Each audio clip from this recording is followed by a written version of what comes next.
Hola mis queridos amigos, nuevamente con ustedes su Dr. Tira, el que ronca en esta negra noche neoliberal latinoamericana, sudamericana y ecuatoriana. Ahora que vivimos la frustración de lo que es la democracia participativa en Ecuador. El hecho de que nuestros votos hayan sido botados a la basura a través de la destitución del Consejo de Participación Ciudadana nos lleva a la reflexión de cómo ha sido nuestra inserción como personas y como país dentro de esta nueva sociedad global que estamos viviendo. Podríamos decir que nosotros tenemos una existencia que se remonta al momento en que los incas nos conquistan. Indudablemente que hubo nacionalidades anteriores a los incas, pero estas nacionalidades anteriores a los incas eran pequeños mundos que se desarrollaban en la costa, como por ejemplo la cultura de Tolita, la de Valdivia, en la Amazonía, en los Andes, cada uno con un idioma diferente, con una forma diferente de cultivar, de aprovechar el mar, los manglares, las montañas. Cada uno se desempeñaba y vivía de una manera especial y particular. Esta manera especial y particular estaba dada por el clima, por la biodiversidad, por la altura, por las condiciones meteorológicas. Por ejemplo, 500 años antes de Cristo, se produjo una terrible catástrofe ambiental en toda América del Sur. Esta catástrofe ambiental en América del Sur produjo la desaparición de culturas como la Tolita, la cultura de Bahía, y se dice que existe la seria posibilidad que inclusive la cultura de Tolita haya migrado hacia Centroamérica y haya sido el probable origen de la cultura maya. Pero después de eso vino un periodo de 1000 años hasta que en el 500 después de Cristo se produce otra nueva catástrofe ecológica, y en esta nueva catástrofe ecológica se da origen a lo que se llaman los imperios latinoamericanos.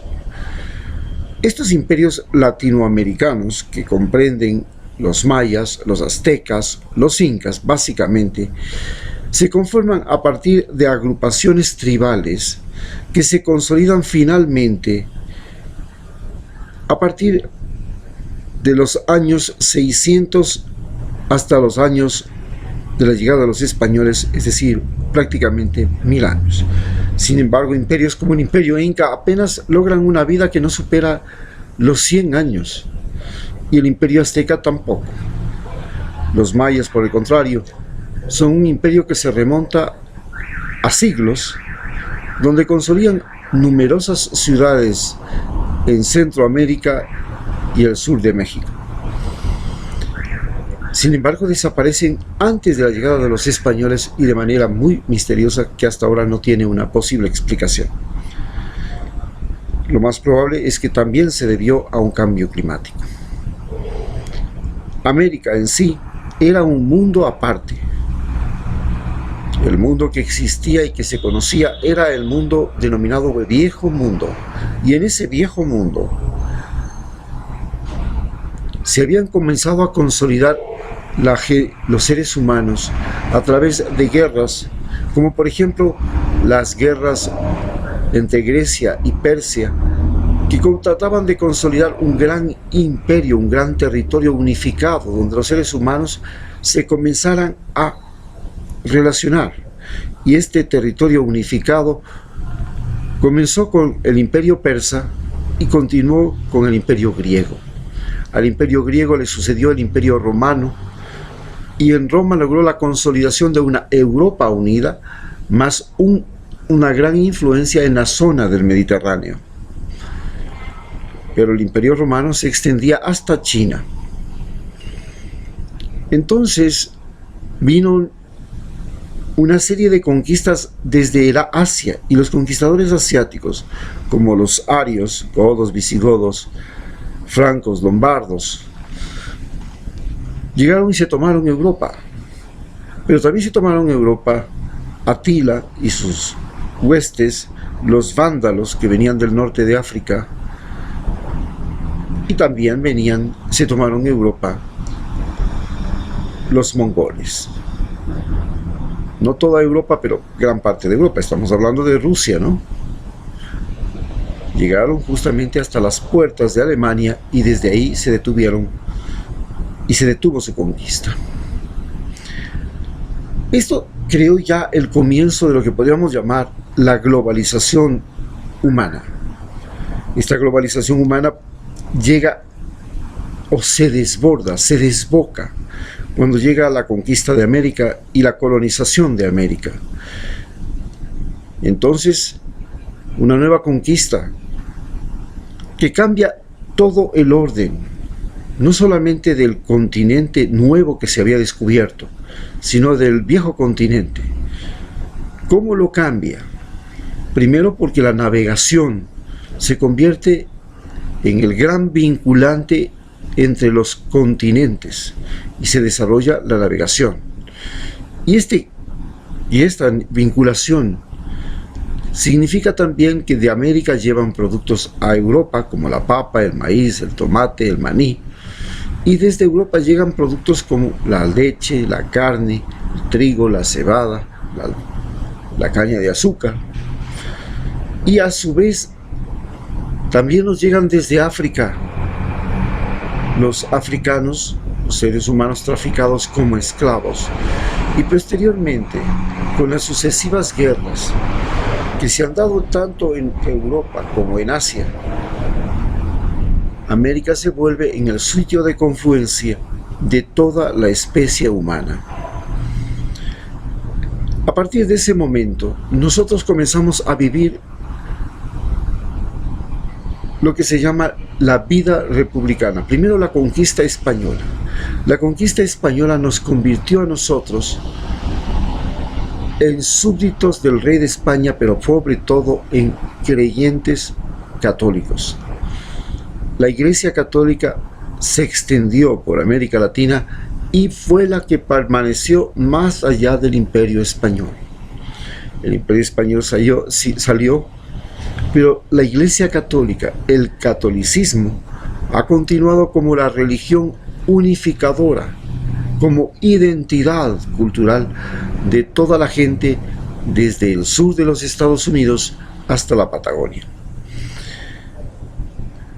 Posteriormente nos llega las guerras de la independencia, que podría decirse que es una guerra mundial, porque nos enfrentamos los individuos nacidos en América contra las potencias europeas. Estos individuos nacidos en América, no solamente indígenas, sino también africanos, también europeos, se enfrentan a las potencias europeas y logran crear repúblicas en todo el continente americano, desde Estados Unidos hasta la Patagonia, quedando solamente Canadá como la última colonia, junto con algunas otras colonias en Sudamérica como las Guyanas y algunas colonias en el Caribe. Pero nace este espíritu republicano. ¿En qué consistía el espíritu republicano? El espíritu republicano tenía dos versiones. La una, el espíritu republicano federal, y el otro, el espíritu republicano unitario. El espíritu republicano federal es el que se desarrolla exitosamente en Estados Unidos y luego también es aplicado en México, Brasil, Argentina, la República Federal de Alemania, e inclusive cuando cae la Unión Soviética, el Imperio Ruso se convierte en República Federal. Este sistema federal era un sistema en el que cada región con particularidades formaba un estado, y este estado a su vez se asociaba con otros estados, creando un gobierno unificado, pero en cada uno de esos estados gobiernos particulares. El sistema federal tiene su mayor éxito en los Estados Unidos y a no dudarlo es ahora el motivo de inspiración de todo lo que es la Comunidad Económica Europea, UNASUR, CELAC y todas las organizaciones regionales del mundo. Por el contrario, el sistema presidencialista unificado, republicano unificado, trata de consolidar en un solo poder, en un poder centralizado, que tiene absoluta autoridad en todos los espacios geográficos de un territorio, un país. Para Ecuador esto ha sido realmente algo muy doloroso, porque Ecuador en el momento de su independencia era un país que estaba ya dividido en 3 lugares, en 3 regiones, en 3 países. Guayaquil, que tenía una cultura diferente, una cultura tropical.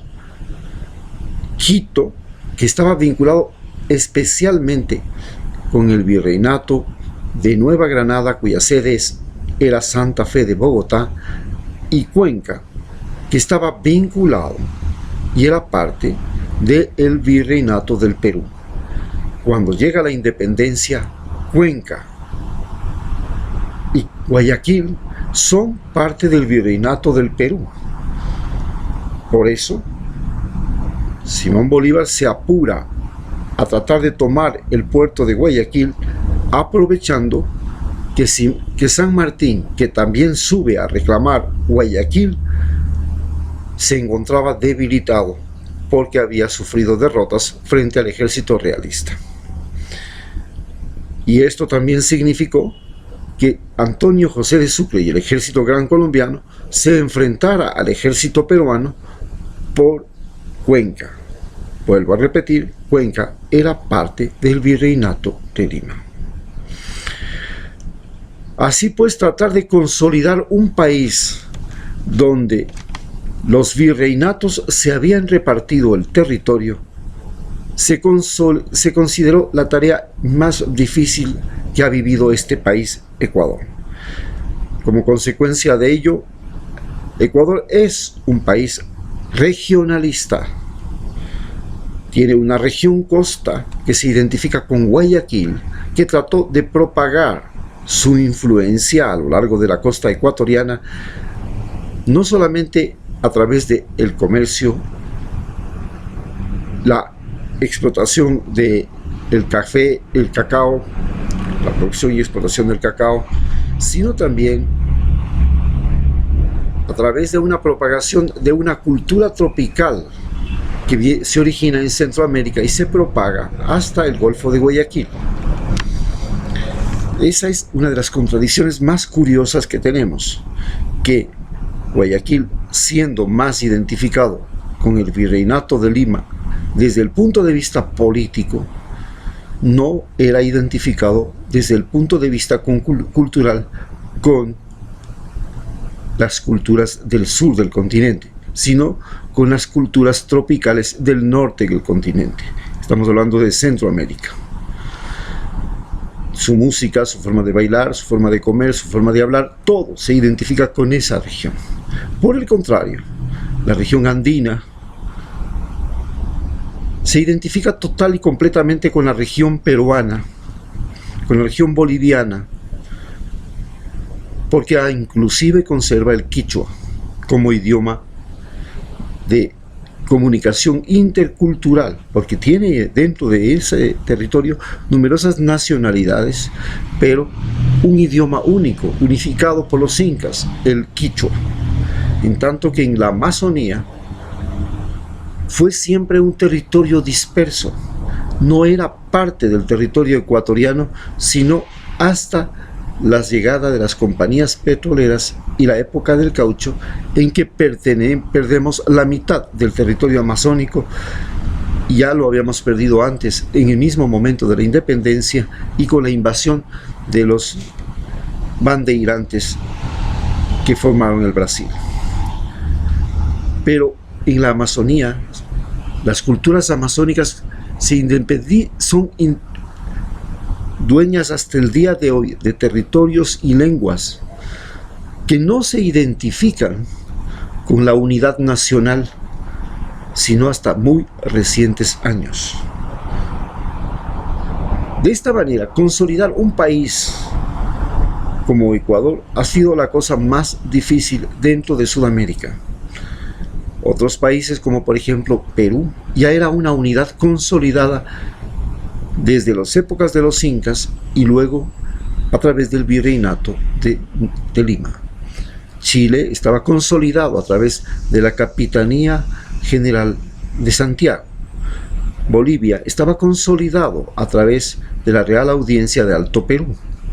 Venezuela a través de la Capitanía General de Venezuela.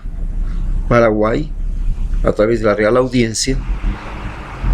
Argentina a través del Virreinato del Río de la Plata. Y Panamá y Uruguay a través de la Capitanía General. Entonces esto hace que el Ecuador haya sido un país que ha logrado consolidar difícilmente su identidad nacional, su nacionalidad, su nacionalismo.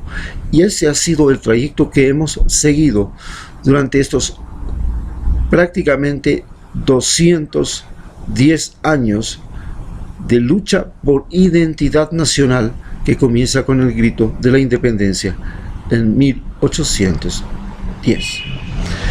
Hoy, Ecuador se enfrenta a una quiebra de su unidad, después de que por un gran periodo de tiempo Rafael Correa durante una década logró, a través de una nueva constitución, reorganizar y trató de romper este denominado regionalismo.